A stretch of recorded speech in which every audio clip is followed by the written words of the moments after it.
भाद्रपद माह के शुक्ल पक्ष की अष्टमी तिथि को राधा रानी का जन्म उत्सव मनाया जाता है। इस बार 11 सितंबर को राधा अष्टमी है। भगवान श्री कृष्ण के जन्म के 15 दिन बाद देवी राधा का भी जन्मदिन मनाया जाता है, जिसे राधा अष्टमी के नाम से जाना जाता है। राधा रानी का जन्मदिन भाद्रपद माह के शुक्ल पक्ष की अष्टमी तिथि को मनाया जाता है। इस दिन देवी राधा के भक्त व्रत रखते हैं और घर और मंदिरों में श्री कृष्ण और राधा जी की पूजा अर्चना करते हैं। इस साल राधा अष्टमी 11 सितंबर को मनाई जाएगी। राधा जी के जन्म कथा श्री कृष्ण के साथ उनके प्रेम कहानी की तरह ही बड़ी रोचक है। आइए राधा अष्टमी से जुड़ी पौराणिक कथा के बारे में विस्तार से जानते हैं। हिंदू पुराणों में वर्णित कथा के अनुसार एक दिन देवी राधा स्वर्ग लोक से कहीं बाहर चली गई। यह जानकर भगवान श्री कृष्ण विरजा नाम की सखी के साथ उद्यान में घूमने लगे।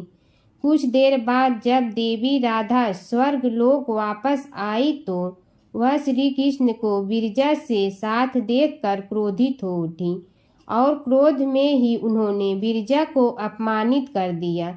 इसके बाद विरजा नदी के रूप में बहने लगी। देवी राधा का यह व्यवहार श्री कृष्ण के मित्र सुदामा को अनुचित लगा और वह देवी राधा को भला बुरा कहने लगा। देवी राधा को मिला श्राप। सुदामा की बातें सुनकर राधा को गुस्सा आ गया और उन्होंने सुदामा को दानव योनि में जन्म लेने का श्राप दे दिया। उसके बाद सुदामा ने भी देवी राधा को मनुष्य योनि में जन्म लेने का श्राप दे दिया।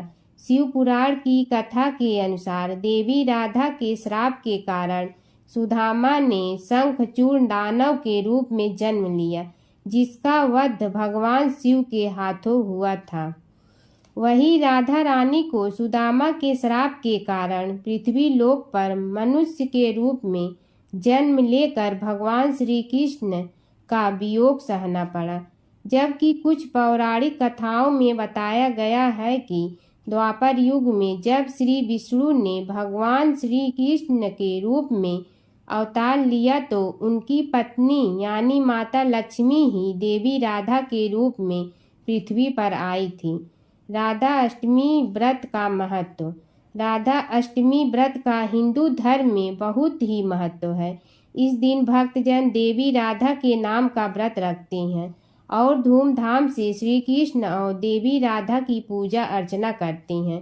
शास्त्रों की माने तो जो भी भक्त सच्ची श्रद्धा से इस दिन देवी राधा के लिए व्रत रखते हैं, उनके जीवन में आर्थिक समस्याएं कभी भी नहीं आती हैं। ऐसा माना जाता है कि इस दिन देवी राधा अपने भक्तों की सारी इच्छा भी पूर्ण करती हैं। धर्मशास्त्रों में बताया गया है कि अगर आपको श्री कृष्ण की कृपा प्राप्त करनी है तो देवी राधा के नाम का जप करना होगा। इसके बिना आप इस भवसागर को पार नहीं कर सकते हैं। प्राचीन काल की बात है, जब धरती पर राक्षसों का अत्याचार बढ़ गया था और धार्मिकता का पतन हो रहा था। इस समय भगवान श्री कृष्ण ने अवतार लिया था, लेकिन उनके साथ ही राधा रानी जी भी उपस्थिति भी आवश्यक थी, जो उनके प्रेम और भक्ति का आदर्श उदाहरण थी। राधा जी का जन्म यदुवंश में हुआ था। उनकी माता पिता राजा वृषभानु और रानी कीर्ति बहुत ही धर्मपरायण और धार्मिक व्यक्तित्व के मालिक थे। राधा जी के जन्म के समय एक अद्वितीय चमत्कार हुआ। जैसे ही राधा जी ने जन्म लिया, उनके आसपास एक दिव्य प्रकाश फैल गया। इस दिव्य प्रकाश ने धरती को राक्षसों और पापों से मुक्त करने का संकेत दिया। राधा जी की महिमा का वर्णन करने के लिए बहुत सी कहानियां और कथाएं प्रचलित हैं। उनके जीवन में प्रेम और भक्ति की कई अद्भुत घटनाएं घटी। वे भगवान श्री कृष्ण की प्रिय सखी थी और उनकी भक्ति की गहराई ने सभी भक्तों को मंत्र मुग्ध कर दिया। राधा जी के प्रेम और भक्ति ने श्री कृष्ण को भी प्रेरित किया।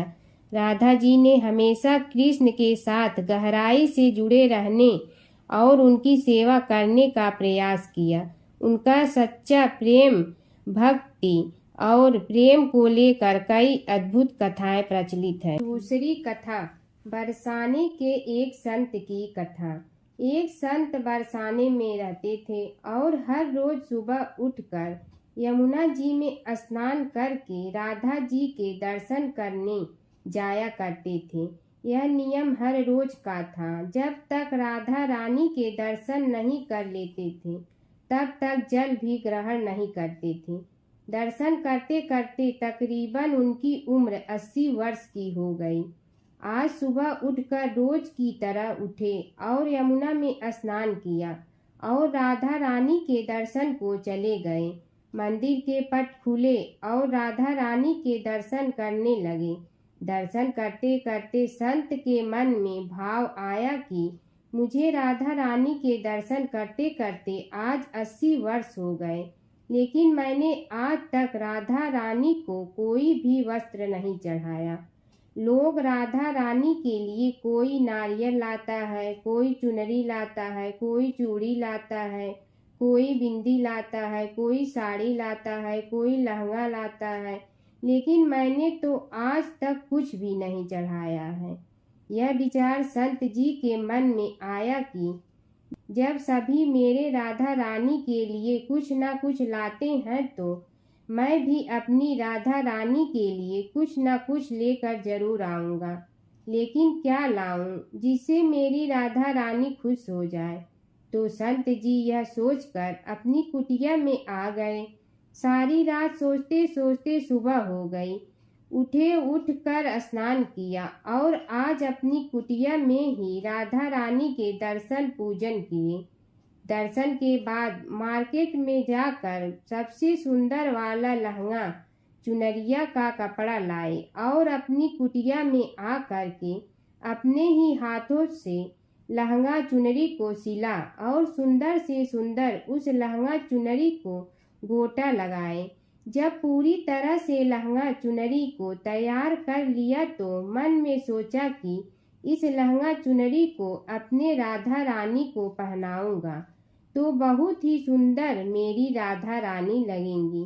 यह सोच करके आज संत जी उस लहंगा चुनरी को लेकर राधा रानी के मंदिर को चले।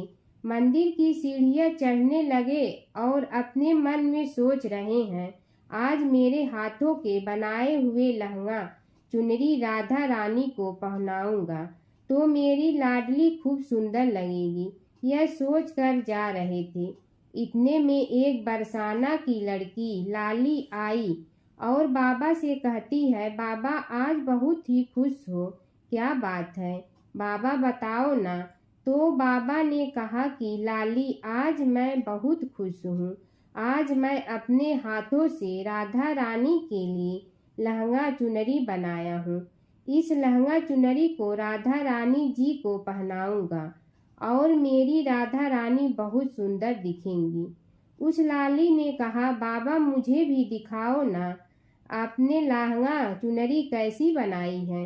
लहंगा चुनरिया को देखकर वो लड़की बोली, अरे बाबा राधा रानी के पास तो बहुत सारी पोशाक है, ये तो मुझे दे दो ना। तो महात्मा बोले कि बेटी तुमको मैं दूसरी बाजार से दिलवा दूंगा, ये तो मैं अपने हाथ से बनाकर राधा रानी के लिए ले जा रहा हूँ, तुमको और कोई दूसरा दिलवा दूंगा। लेकिन उस छोटी सी बालिका ने उस महात्मा का दुपट्टा पकड़ लिया। बाबा ये मुझे दे दो। पर संत भी जिद करने लगे कि दूसरी दिलवा दूंगा। लेकिन वो बच्ची भी इतनी तेज थी कि संत के हाथ से लहंगा छोड़कर चुनरी को छीन कर भाग गई। अब तो बाबा को बहुत ही दुख लगा कि मैंने आज तक राधा रानी को कुछ नहीं चढ़ाया, लेकिन जब लेकर आया तो लाली लेकर भाग गई। मेरा तो जीवन ही खराब है, अब क्या करूँगा। यह सोचकर संत उसी सीढ़ियों में बैठकर रोने लगे। इतने में कुछ संत वहां आए और पूछा, क्या बात है बाबा, आप क्यों रो रही हैं? तो बाबा ने उन संतों को पूरी बात बताई। संतों ने बाबा को समझाया और कहा कि आप दुखी मत हो, कल दूसरी लहंगा चुनरी बना के राधा रानी को पहना देना। चलो राधा रानी के दर्शन कर लेते हैं। इस प्रकार संतों ने बाबा को समझाया और राधा रानी के दर्शन को लेकर चले गए। रोना तो बंद हुआ, लेकिन मन खराब था, क्योंकि कामना पूरी नहीं हुई। ना तो अनमने मन से राधा रानी का दर्शन करने संत जा रहे थे और मन में ये सोच रहे थे कि मुझे लगता है कि किशोरी जी की इच्छा नहीं थी। शायद राधा रानी मेरे हाथों से बने पोशाक पहनना ही नहीं चाहती थी। ऐसा सोचकर बड़े दुखी होकर जा रहे थे। मंदिर आकर राधा रानी के पट खुलने पर इंतजार करने लगे। थोड़ी ही देर बाद मंदिर के पट खुले तो संतों ने कहा, बाबा देखो तो, आज हमारी राधा रानी बहुत ही सुंदर लग रही हैं। संतों की बात सुन करके जैसे ही बाबा ने अपना सिर उठाकर के देखा तो जो लहंगा चुनरिया बाबा ने अपने हाथों से बनाकर लाए थे वही आज राधा रानी ने पहना था। बाबा बहुत ही खुश हो गए और राधा रानी से कहा, हे राधा रानी, आपको इतना भी सब्र नहीं रहा? आप मेरे हाथों से मंदिर की सीढ़ियों से ही लेकर भाग गई, ऐसा क्यों? सर्वेश्वरी श्री राधा रानी ने कहा कि बाबा, आपके भाव को देखकर मुझसे रहा नहीं गया और ये केवल पोशाक नहीं है, इसमें आपका प्रेम है। इसलिए तो मैं खुद ही आ करके आपसे लहंगा चुनरिया छीन कर भाग गई थी। इतना सुन करके बाबा भाव विभोर हो गए और बाबा ने उसी समय किशोरी जी का धन्यवाद किया। जय श्री राधे राधे।